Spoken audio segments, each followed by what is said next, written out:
This podcast is sponsored by nobody. Hey dudes, welcome to Splat from the Past, the only 80s themed horror and sci-fi show where things can get totally radical. Now today, I will be welcoming back the gorgeous, the talented, the hilarious Debra Sullivan. We are going to nerd out on the entertainment of our youth. When I had her on last year, we had such a blast talking that I was like, I gotta have her on for the nerd outs when those start. And I've had to wait a while. And I'm glad to have her back on. You know, she's the wife of Adam Marcus, the independent horror filmmaker who made Jason Goes to Hell the Final Friday. And I can't wait. It's going to be another great conversation today. Talk about film, television, and music. And also, oh my God, speaking of Friday the 13th series, rest in peace, Whitney Ridebeck, Roy, the paintballer in Friday the 13th, Part 6, Jason Lives. I never got to interview him or meet him, but he was in so many classic movies besides Jason Lives that I would love to have talked to him. 1941, Rocky 2, Battle Beyond the Stars, etc. Sad we never got to talk. Rest in peace, Whitney Ridebeck. So yeah, here is my new interview with Debra Sullivan.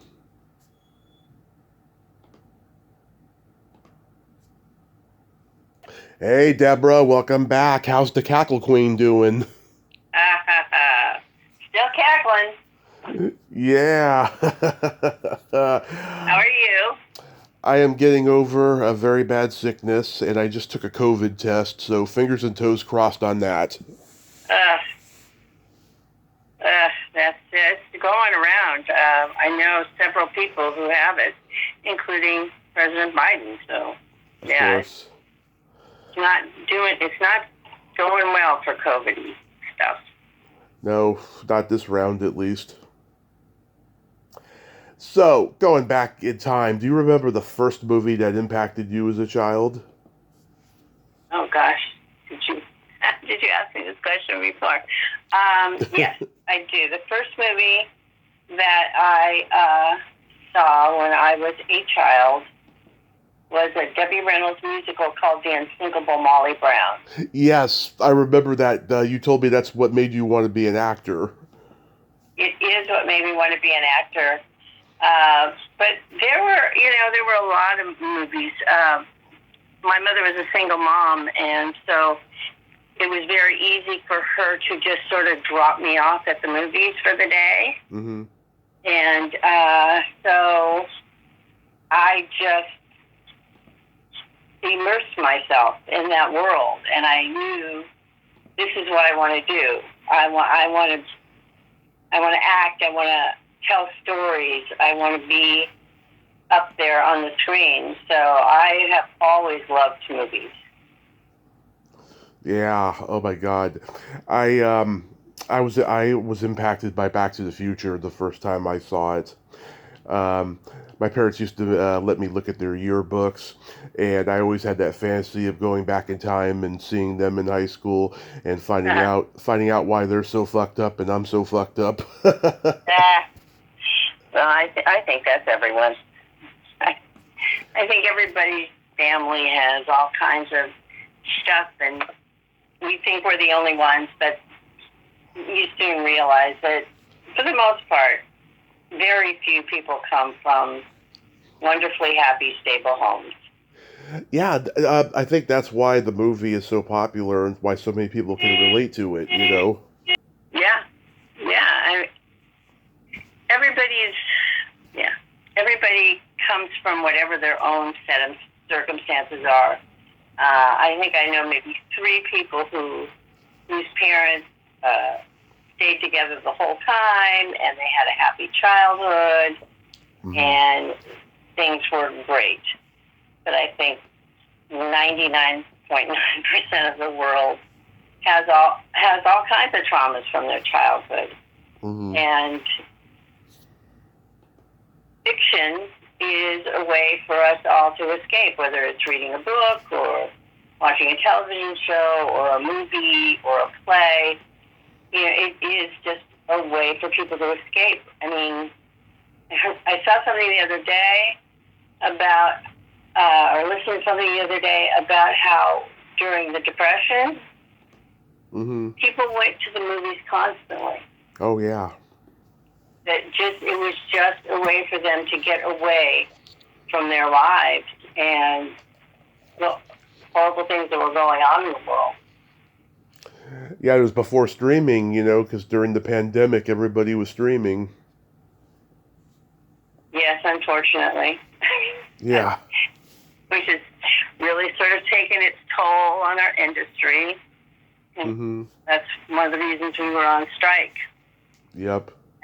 As writers and actors, is because the streaming services came along, and because everybody was like, oh, I just have to pay $4.99 a month or $10 a month or whatever it was they were charging, and I can just sit in my house and just binge and binge and binge. The problem with that was the streamers weren't paying the actors the residuals they would have been paying had they been on a regular television show or in a regular movie. So it just really sort of gutted our industry. And then commercials, which most actors could make a living of. If you did 2 or 3 commercials a year, you could make a living because of the residuals that you would get. They all started going non-union. And because they would show them streaming. And now, very few union commercials are out there. It's almost all non-union, and they, pay you X amount of dollars for a buyout, which is never all that much, and then they can run the commercial as many times ad nauseum, and you never make another dime off of it. Right. So, yeah, streaming is, while it seems like, oh my God, this is amazing, it's really been detrimental to our industry. And if you're not in the industry, you don't always get it, because the thought is, well, I have Amazon Prime. Yeah. Why do I have to pay to rent a movie on Amazon Prime? I'm paying for Amazon Prime. Or why do I have to see commercials now on Amazon Prime? And it's because we had to finally start getting paid for all that stuff that they weren't paying us for years and years and years. And it's not they can never make enough money just by subscription to do the things that they should have done. And their excuse was always, well, it's a new medium, and we're not sure how it's going to work out. So the unions gave them a break at first, but then they just took advantage of it. It's really kind of crappy. What genre did you gravitate toward the most? As a child? Yeah. You know what? I liked everything. I really did like everything. I liked, well, my big love is sci-fi. So anything sci-fi, I was there. But I also liked horror. I was a huge Stephen King fan. I read all of his books. I liked scary movies, but not necessarily like a slasher kind of movie. But I like the scary, atmospheric, creepy ghost stories and stuff like that. But I love musicals. I love a good drama. I love a good rom-com. There really isn't any genre of film that I don't like. Same here. Yeah, same here. I totally get it. I mean, but like comedy and horror for me were the most endearing. And I was a lover of Mel Brooks and Neil Simon and the comedy teams like Martin and Lewis and the Marx Brothers and Laurel and Hardy. It's a Mad World was like the only 3-hour movie I would watch over and over again. And I know you worked with Marvin Kaplan on his last movie, Looking Up. Yeah. Yeah. I did. What a sweetheart. Yeah, he was a funny guy. He went way too early, and it was, well, first of all, I got to work opposite Steve Gutenberg, which was just amazing. He is just an incredibly nice, kind, wonderful person. But the thing with Marvin was I think he'd been married once, but maybe like for a year or something, and it didn't work out. And he never had any kids, and he really didn't have anybody to leave his money to when he went, and he was getting more and more ill. So he wanted to write a movie and put all of his friends in it, and that's what he did with the last of his money. And I think he was just very happy to have made the movie. Well, it did not come out all that right, all that great, but it was a work of love from him, and he was funny up to the end. Just such a character. Yeah, I miss Marvin. Yeah. Yeah, I mean, the first horror movie I ever saw was The Shining. My parents, who didn't even like horror but loved Jack Nicholson, watched it. They let me watch it. I was only a year old at the time. Oh. It wasn't until I was 7 I went back and rewatched it, and then I've loved it ever since. And then a year later, started watching the Friday the 13th movies, and then my love for horror was really cemented by then. Yeah, absolutely. I know a lot of people who, in a certain age group, I can't keep the Gen X, Gen Y, I can't keep them straight. I don't know which one is which. Yeah. But a lot of people who, were in their prime, I'm just going into my teen years, and here are these movies that, yes, they're scary, but it has teenagers in it, and I can relate to it, and it's got thrills and gore, and it really changed the zeitgeist of horror. Yeah. I mean, 'cause I watched Psycho, The Exorcist, but I even liked, all the old Roger Corman ones, Pendulum, and all of those movies. Like I said, I just love atmospheric stuff. And then, of course, anything sci-fi. Anything sci-fi. Adam makes fun of me all the time. They're like, is there anything sci-fi you haven't seen? And I'm like, probably not. He goes, but this one's really bad. And I go, yeah, but it's still sci-fi.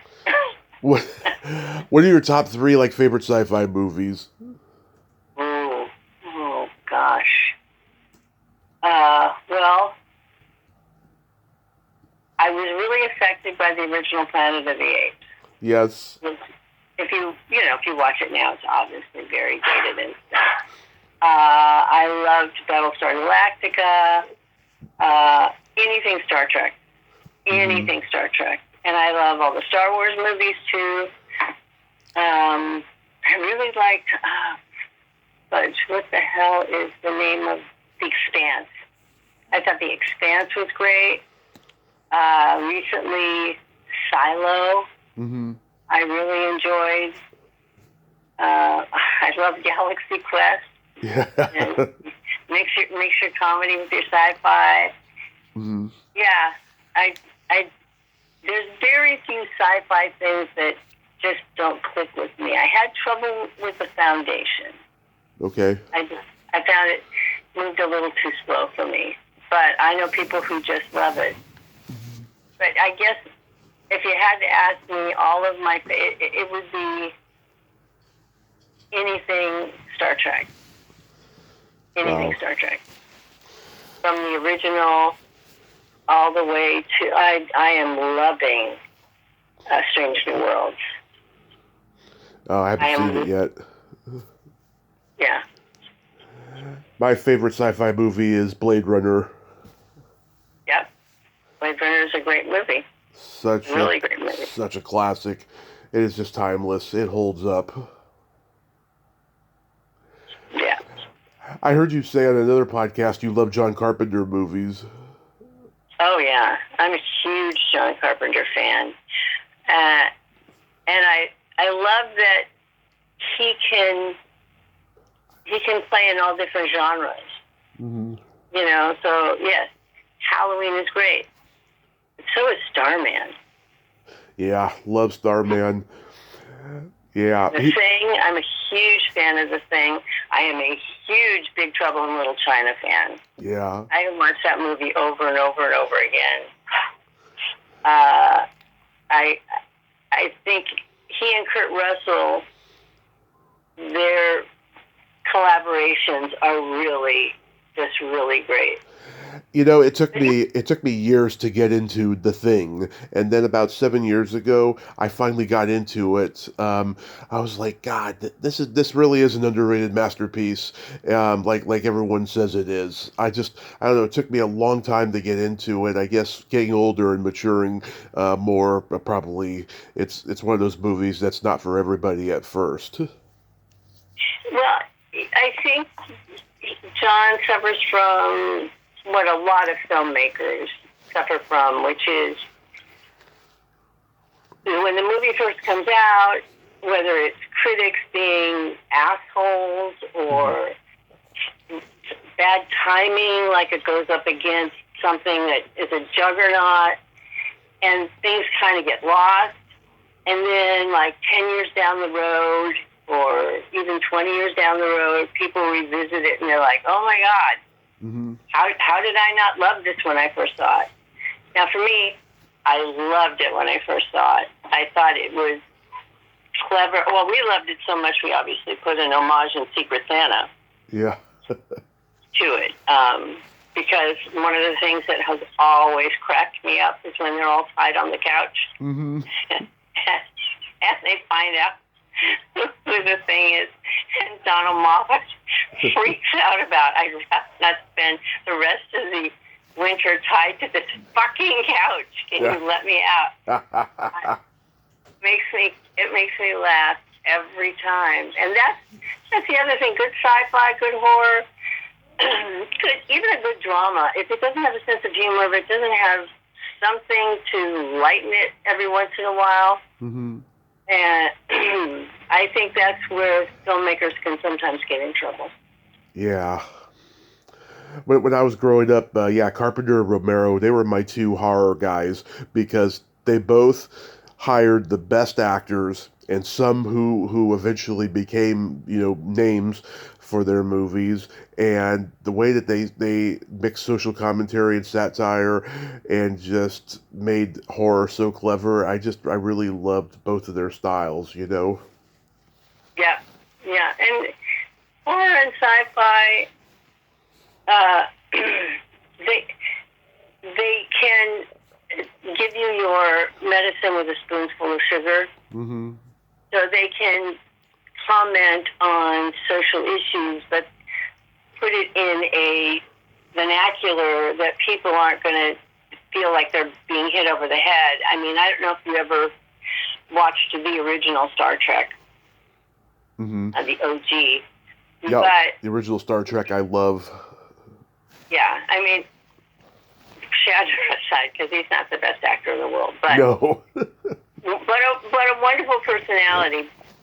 Gene Roddenberry was all about, I'm going to deal with this social issue, but I'm going to put it in a place that isn't saying I'm dealing with a social issue. But there were episodes about birth control. There were episodes about racism. There were episodes about the war, the war in Vietnam. There were just things that you could do in sci-fi, and you can do it in horror too, where you're getting your message across, but not everybody is getting hit over the head with it. It's a little more subliminal, and you have to kind of think about it, which I love.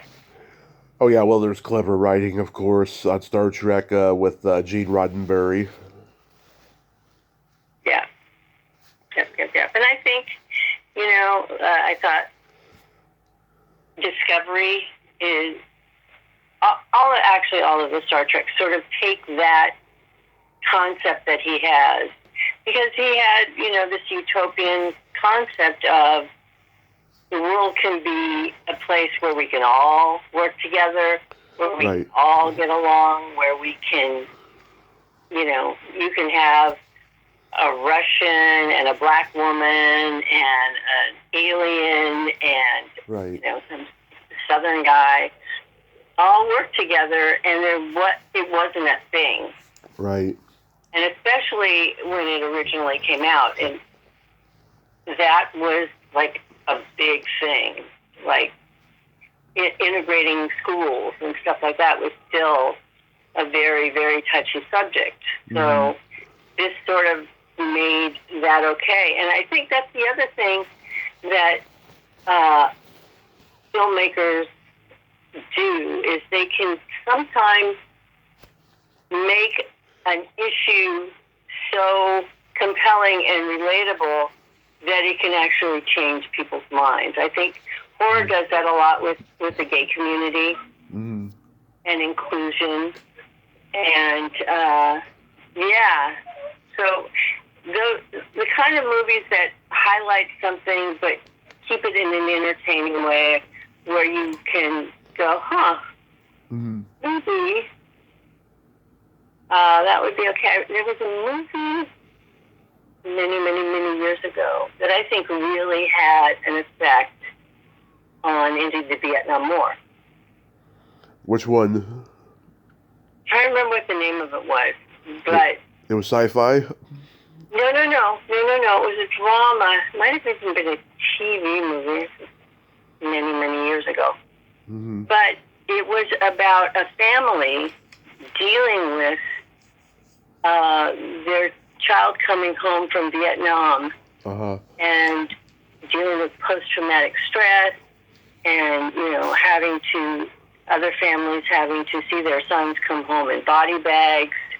Yeah. And up until that point, we were, America, gung-ho, we're fighting communism. Well, a bunch of BS. We're doing this. And so middle America, we're like, yeah, rah, rah, rah, war. And then this movie came out, and people went, oh, yeah, no, this is not good. Because, first of all, we were losing. But second of all, we were using chemicals, defoliation, Agent Orange, and not realizing that it was basically driving our soldiers crazy. Yeah. And that's one of the reasons, even now, with the Middle East and all that other stuff, guys come back, and most of them, they're never going to be the same. Yeah, never. And they are never going to be the same. Yeah, many of them, left, 18 years old, and they had their futures ahead of them. I think Born on the 4th of July is actually a really good example of that, illuminating Absolutely. How difficult life can be when you come back. Have you and Adam ever met Carpenter? Adam has. I have not. Yeah, Adam met him.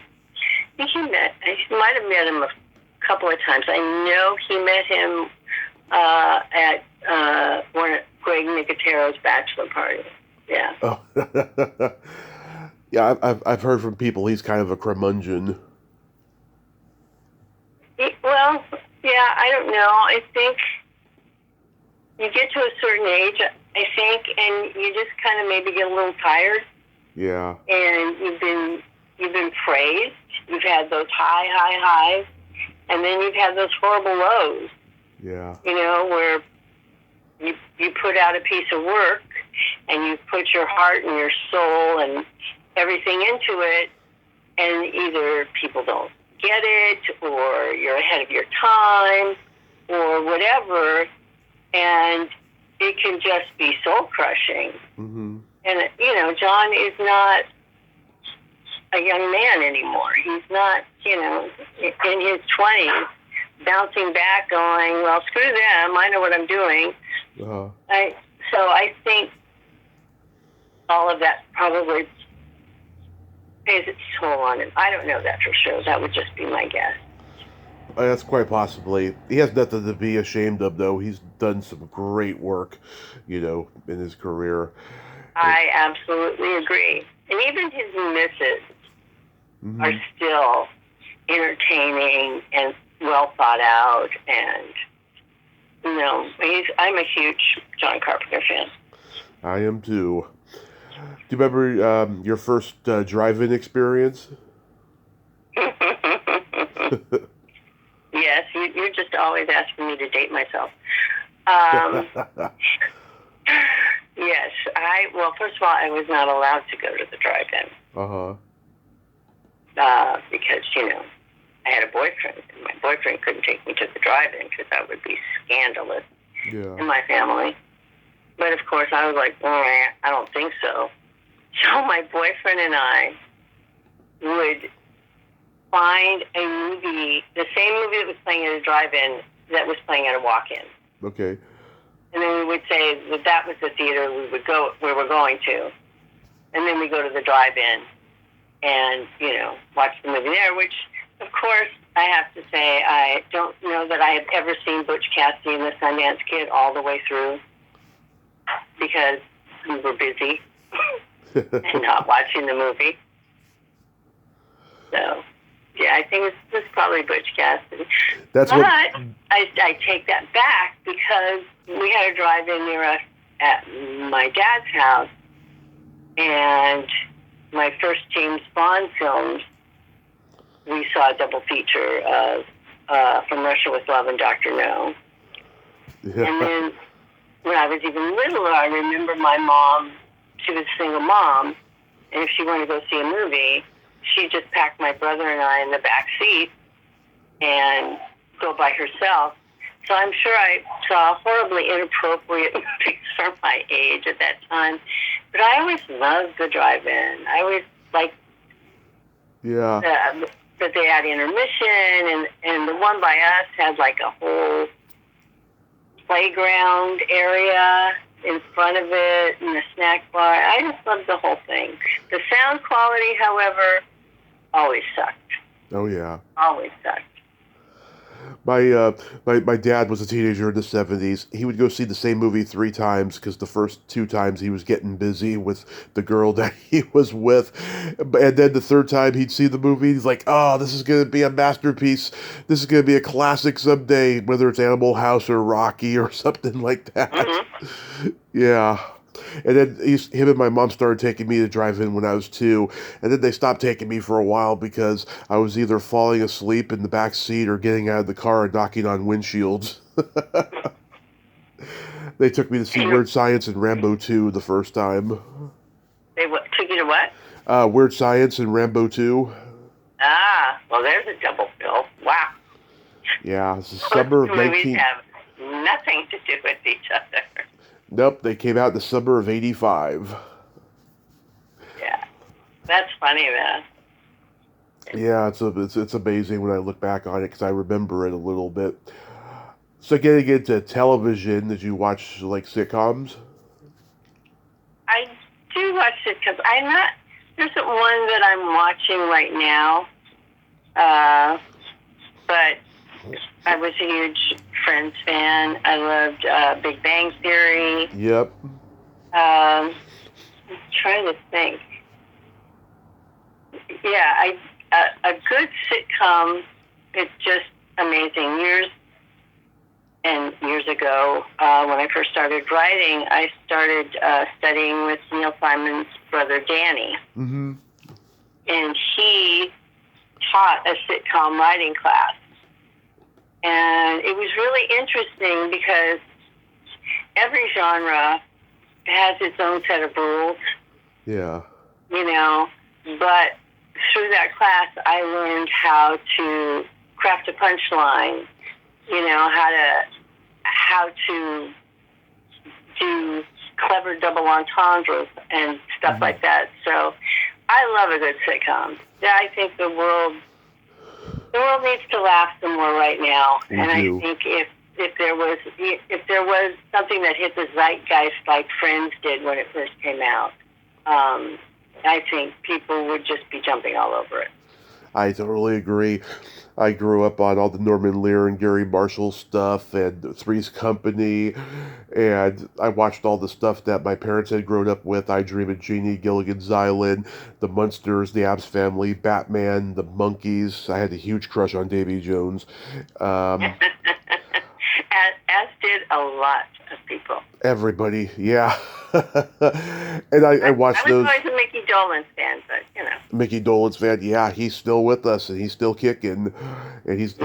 he's doing autograph shows too. Um, yeah, I watched those ensemble, big name guest star shows that Aaron Spelling did, like the Love Boat and Fantasy Island. Mm-hmm. Yeah, it's funny. Irwin Allen kind of started the all star ensemble thing with the Poseidon Adventure and all the Great movie. yeah, and the Towering Inferno and stuff, and then Aaron Spelling took that and put comedy to it. Mm-hmm. Yeah. No, there's a lot of amazing entertainment. And, like you have a good encyclopedia mind for everything. You know what I'm saying? Yeah. I can't tell you how many people in their 20s, like Adam and I guest teach a couple times a year for the University of Texas semester in Los Angeles. Oh yeah. So here are all these film students Mm-hmm. in town. You would not believe they've seen nothing. They do not know their film history at all. Yeah. So you say, whoa, okay, so how many people have ever seen The Godfather? And 3 people raise their hands. God. And you're like, you're a film student. You need to know your film history. There's a great book. This kind, I think, wrote it. I could be wrong. It's called Easy Riders, Raging Bulls. I like that title. It is a great book. It is an encyclopedia of one of the best filmmaking eras in our lifetime. Mm-hmm. And it covers the movies from Easy Rider to Raging Bull. And it goes into the history of the films. It goes into the actors and the directors and all the stuff that was going on in Hollywood at the time. And it's just a wonderful book. And then at the back, there's a list of like 150 movies. And if you went back and watched those movies, you would just have so much more of an appreciation, not just for the business, but for the art of filmmaking. Because the 70s into the early 80s, some of the best films ever were made then. Wow. I got kicked out of my film school of my junior college film class because I was always correcting the teacher and always making the students laugh because I was so cocky at 19 because this guy was getting stuff wrong all the time and I had to correct him and stuff. And we're watching the best movies. We're watching Vertigo, which is my favorite Hitchcock movie. We're watching Amadeus. We're watching Silence of the Lambs and stuff. And every once in a while he would just get something wrong. And he asked me on the last day of class, "Don't return next semester." I was. He had a fragile ego. Yeah, I was a film rebel. At that age, because I really wanted to be a filmmaker at that time, and stuff. Yeah, oh my God. So, yeah, in the 70s, there was the Glenn Larson sci-fi shows, The $6 Million Man, Bionic Woman, Battlestar Galactica, which you mentioned before. I have to say, a lot of those shows, which I loved at the time, if you went back and watched them now, you'd be like, ooh. Yeah. Very dated. But the reboot of Battlestar Galactica, I thought was brilliant. Yeah. It was darker. It had, amazing actors in it. I thought the whole plot with the not being able to tell the difference between who's human and who's a Cylon. Mm-hmm. I thought all of that was very smart. And again, here they were dealing with all the political stuff that was going on too. When you have these, was it 12 ships or whatever? Who's going to be president? Is it everybody going to be in charge of their own ship, have their own little government? I thought it was a very smart, very clever show. I've actually gone back and watched it again. Well, the original Battlestar, I mean, it was meant to be lighthearted because Star Wars had come out, and Glenn Larson, every time a movie would hit at the box office, he would always try to copy it for TV. Always. That was his style. Yep. Because, he never wanted to be a producer. He was a musician. He was in that singing group, the Four Preps, in the 50s. And, after they broke up, he turned to producing and stuff. But he became a notorious plagiarist. He would go to other sets at Universal and steal scripts and pass them off as his own.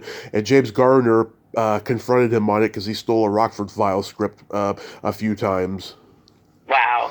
Yeah, he punched him in the parking lot, and their cars were parked right next to each other. I think back in those days he could have sued him for assault, but he didn't. Yeah. Well. Yeah. It sounds like he deserved to get punched. And then, of course, there was the crime shows and stuff. My dad was a big fan of Quincy. That was the first forensics crime show before CSI and Criminal Minds and all that. Yep. I was a big, what's the Peter Falk one? Columbo, yeah. Just one more question. Uh-huh. And then he'd come back and just nail the person. Terrific actor. He was a terrific actor, Peter Falk. Yeah, and what he did, he's always building the villain's ego when he knows that they're the villain. It's so funny the way he did it. Yeah, no, those shows were really cleverly written.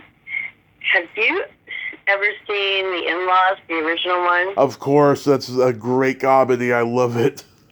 Oh my God.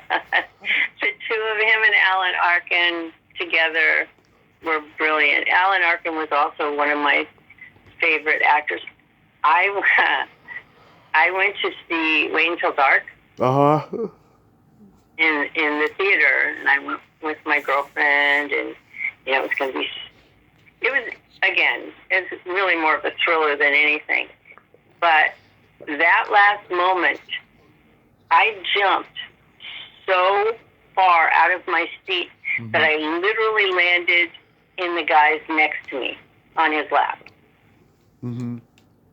And I had no idea who this guy was. So I'm like, oh my God, I'm so sorry. I'm going to get off your lap right now. But Alan Arkin in that movie, the Russians are coming. Yeah, that was his first movie, and he got an Academy Award nomination.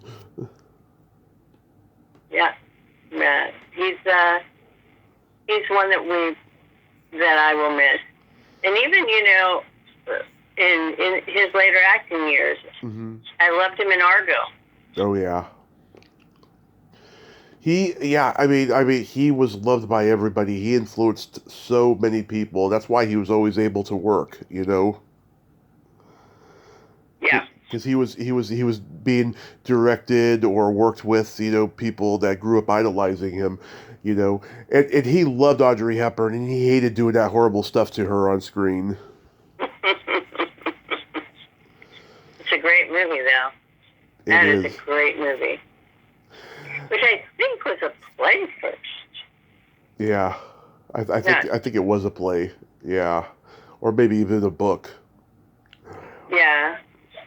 Are you a big Saturday Night Live fan? Yes, I am.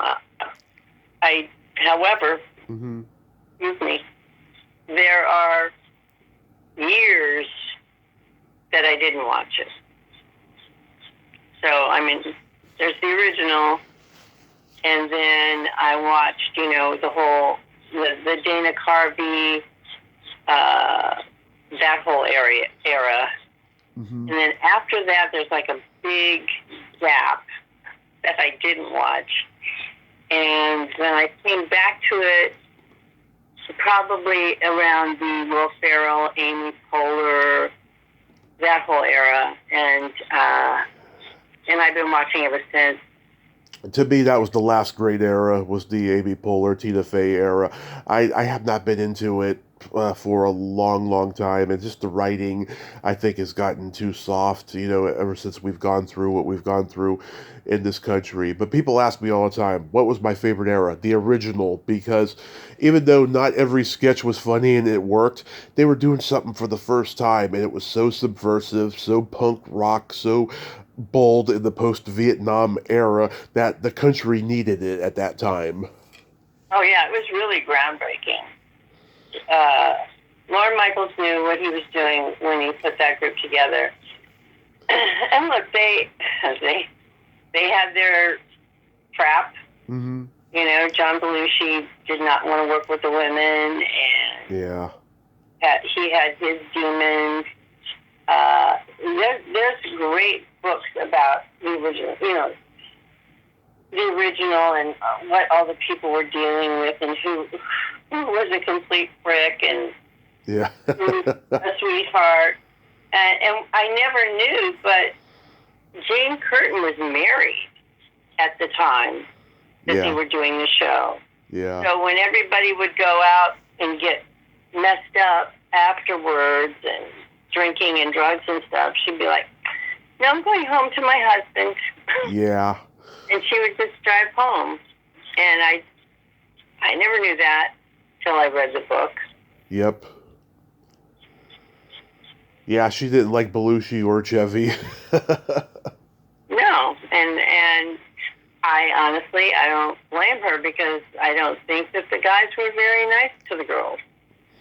And I know John Belushi didn't think that women could be funny. I think Aykroyd was a little bit nicer to the girls. He even dated Lorraine for a while. Yeah, I don't know about Bill Murray. I've heard all kinds of stuff, but I've never met the man, so I'm not going to badmouth him. Bill Murray was on Howard Stern years ago, and Howard Stern asked him if he ever hooked up with anybody on the show. He said that he spent the night with Sissy Spacek when she hosted, and so like every time I watch that episode, I'm like, yeah, I know what was going on afterwards. Yeah.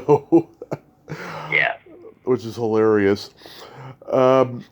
Yeah, I mean, God, the Saturday Night Live, I mean, it's always been hit and miss, but there's so much good stuff, throughout its almost 50-year history. So many sketches for each decade, each year that I remember so badly, and I think to myself, God, you can't get away with that today. Oh yeah, there's the famous Richard Pryor one is, when he's, is it Dan Aykroyd? I'm trying to think of the sketches with, and he's giving him like words, and it escalates to like Chevy Chase and Richard Pryor. Is that what it is? And Yeah. I'm giving you, say the first word that comes to your mind when I say this word, and it goes to a place that would never be able to go to today. No, and I gotta tell you something. I have never met a black person who was offended by that sketch ever. No, it was funny. It was really funny. But yeah, that's another thing. We are in a moment of the pendulum swing where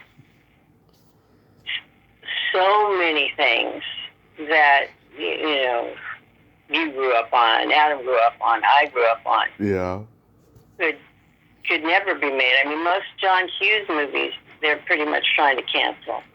I got to see the tail end of it. I was born in '83, and like I can remember a time when I'd see stuff and I was like, "Oh my God, this is brand new. This is brand new." I look back, 30 years later, almost. I'm like, I can't believe they made that. Then. Yeah. Yeah, I know. I heard that Molly Ringwald is unhappy with the Breakfast Club. Yeah, I you know what? I think she's shitting on, the guy who made her famous, really. Because he had Well, because he had a he held grudges, John Hughes, and I think that because he stopped talking to her after Pretty in Pink, that I think she's never been, emotionally cleared of that. yeah. But again, you couldn't make that movie today. Yeah. Not the way it was. You couldn't make that movie.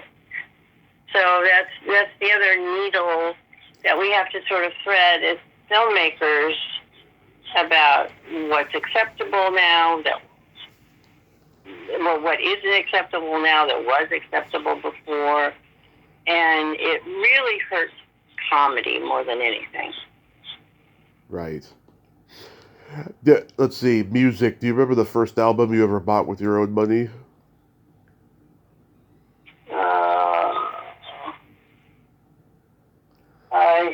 Oh my gosh.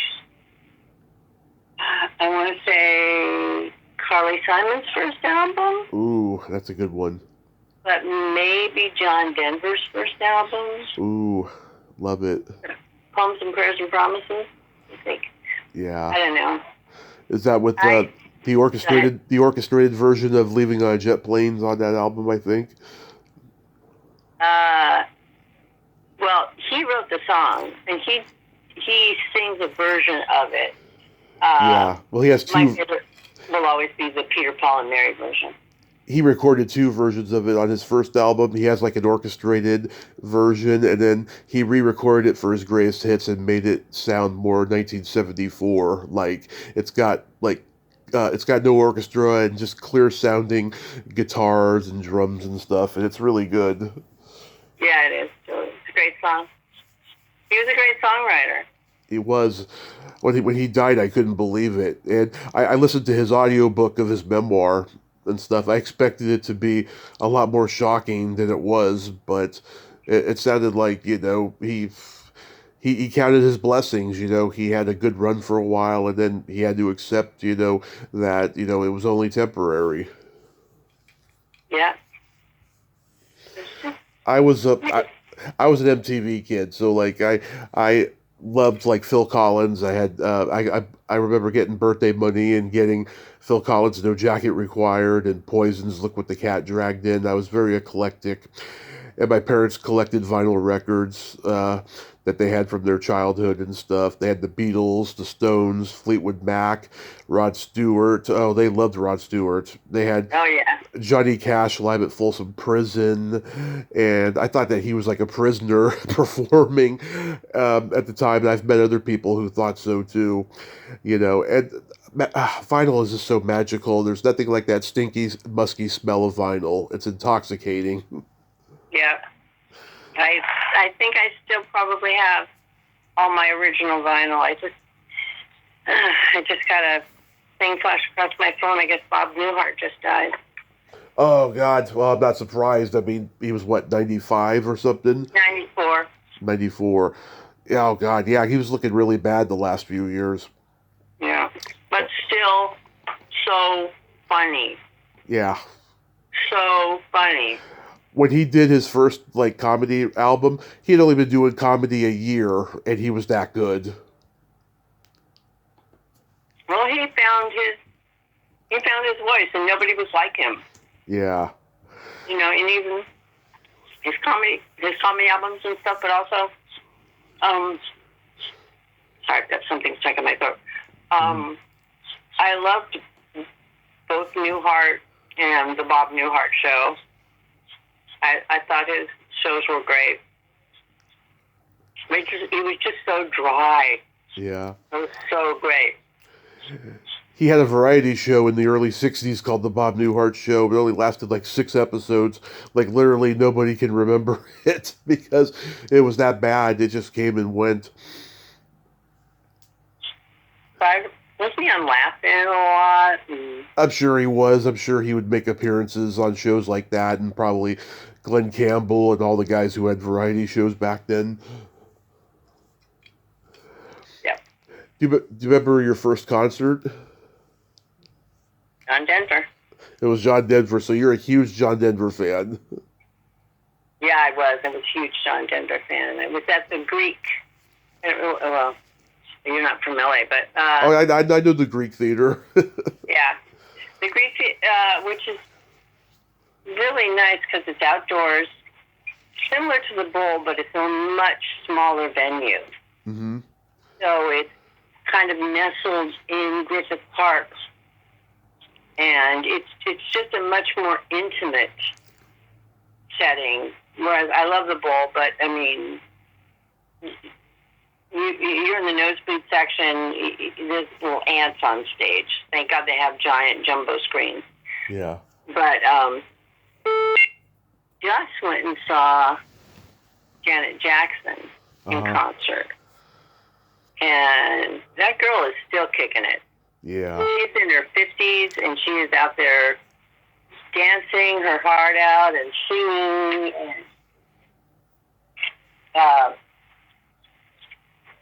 And Adam is a huge Janet Jackson.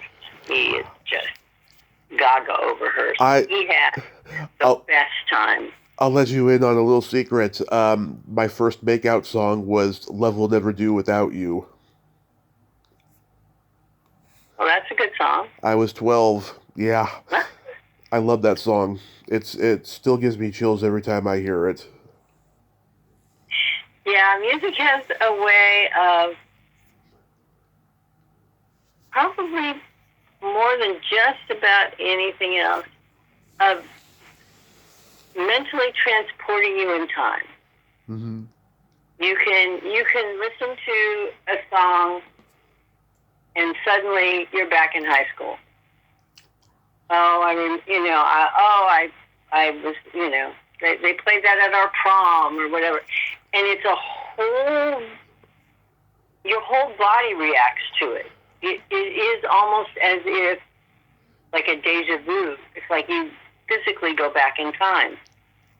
And I think music is one of the few things that can actually do that to you. Yeah. Music is timeless. I mean, I know that when I hear a song that I grew up on, it takes me right back to that place. Yep. I mean, Alice Cooper was my first true concert. I mean, that guy is a showman. He puts on a theatrical, macabre show that is just so brilliant. Yeah. He is quite the entertainer. He is. And he does conventions occasionally. I wish he would do one that I was going to and stuff. And they've all been like in the Midwest and stuff. I wish he'd come to California. Now, are you out here in California? Yeah, Modesto. Oh, okay. So you're up north? Yeah, I'm born and raised in San Francisco. So yeah, it's a nice area up there. It is. I mean, it's really hot in the summertime. It can be really brutal, but it's nice. So you've been out of the country for most of the year? Not most of the year, but Adam's parents moved down to Ecuador. Mm-hmm. Probably about 11 years ago, and so we've been down there visiting them and. Stuff you do when you go visit your parents. Yeah. But we love it down there. It's just, it's just beautiful. The town that they live in it's like the third largest city in the country, but it's very, it has a whole European feel. It almost feels like Barcelona. Mm-hmm. And the weather, because it is on the equator, literally. Yeah. Hence the name Ecuador. Yeah. The weather there goes from 68 to 75 every day. Huh. And the sun rises at exactly the same time and sets at exactly the same time every night. Mm-hmm. It's like it rises at like 6:30 in the morning, and the sun is down by 6:30 at night. full 12 hours. It's really interesting. Yeah. How's the food down there? Amazing. Yeah. Again, it's like a European city, so you can get any, just like LA or anywhere else, you can get any kind of food you want to get there. So there's, the almuerzos, which are, standard lunches and stuff like that with Ecuadorian food, which is really good. But one of our favorite restaurants is Cambodian. There's a Belgian place. I mean, Italian, any kind of food you want, you can get there. So it's kind of like America. It's not a sacrifice. That's what I'm saying. Yeah. That's awesome, though. That is. I remember last time we talked, you mentioned the Doug Henning project you guys were doing. What's the status of that? Oh, actually, it's great. It's going great. We have partnered with a company called FunMeter, who made McMillions. Did you ever see McMillions? McMillions. I remember the McMillions, like McDonald's Monopoly giveaway. Right. Well, McMillions, it was a documentary about what a scam that whole thing was, and how people were stealing the winning tickets and selling them, and it's an amazing documentary. And what is really weird is I did one of those commercials, one of the Monopoly commercials. Yeah. And Adam and I are sitting there watching McMillions, and suddenly, oh my God, there I am. They used a clip of my commercial in the doc, which was really great. So, awesome. But they're really, really good documentary filmmakers, and we have partnered with them, and we actually have a big meeting coming up, but it's going really well. It is going really well. Oh, that's awesome. Yeah, I remember there was a guy, he went on Letterman, he was on the verge of like crashing his plane, and like the McMillions saved him or something like that. Yeah, I remember that whole crazy thing. Yeah. It's really, I mean, the FBI was involved. It was quite the scandal. It was actually very, very cool. That's awesome. Yeah, you and Adam were at Monsterpalooza recently. How did that go? It was great. It was great. Of all the conventions, Monsterpalooza is my favorite. Mine too. Because it's just, I love makeup effects and stuff like that, and that's sort of the tenor of that particular convention. So, all of the big, sci-fi and horror, all the makeup artists are there, and it's just fascinating to watch what they can do. Yeah, I used to go twice every year until COVID hit, and I haven't been back since. I know they got photo ops now. They didn't when I was going, but I met so many amazing people when I was going every year that I still can't believe it. I mean, they got so many great people there year after year. Yeah, it's actually a wonderful convention, and we had a great time. We had I actually had someone ask me to sign a 13 fanboy poster. Nice. So that was like, really? All right. Well, I would be happy to sign that. Real quick, we got Play My Secret Silly Game. This is a series of silly slumber party questions. It's no win or lose. It's just pure fun.